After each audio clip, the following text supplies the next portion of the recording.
వినాయకుడి పూజలో తులసిని ఎందుకు యూజ్ చేయరో మీకు తెలుసా? ఈ స్టోరీ చూసేయండి. పూర్వం ఒకనాడు లోకాలను రక్షించే వినాయకుడు పవిత్రమైన గంగా నది ఒడ్డున ధ్యానం చేసుకుంటూ ఉంటారు.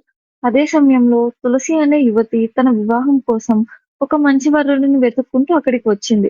వినాయకుడిని చూడగానే ముగ్ధురాలై తన ప్రేమను వ్యక్తం చేస్తూ వినాయకుడిని పెళ్లి చేసుకోమని అడిగింది. అప్పుడు వినాయకుడు చిరునవ్వుతో "అమ్మా, నేను బ్రహ్మచారిని.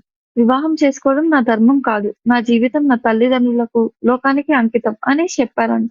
ఈ మాట విన్న తులసి కోపంతో "నువ్వు బ్రహ్మచారిగా ఉండలేవు. నీకు 2 వివాహాలు జరుగుతాయని" శపించారంట. దానికి ప్రతిగా వినాయకుడు "నీవు ఒక మొక్కగా మారిపోతావు. కానీ అత్యంత పవిత్రమైన మొక్కగా పూజించబడతావు. అయితే నా పూజలో మాత్రం నీ ఆకుల్ని ఎవ్వరూ వాడరు" అనేసి పలికారంట. తన కోపం వల్ల తప్పు జరిగిందని గ్రహించిన తులసి వినాయకుడిని క్షమించమని వేడుకుంది. వినాయకుడు దయతో ఆమెను క్షమించి "నీవు విష్ణుమూర్తికి ప్రియమైన భార్యగా మారతావని" ఆశీర్వదించారంట. జీవితంలో వచ్చే ఆటంకాలను ఎలా తొలగించాలో చూపించే గణేశుడు, ఒక తప్పును కూడా ఎలా ఆశీర్వాదంగా మార్చొచ్చో చూపించారు. వీడియో నచ్చినట్లయితే ఒక చిన్న లైక్ కొట్టి సబ్స్క్రైబ్ చేసుకోండి అని చెప్పండి. జై బోలో గణేష్ మహారాజ్.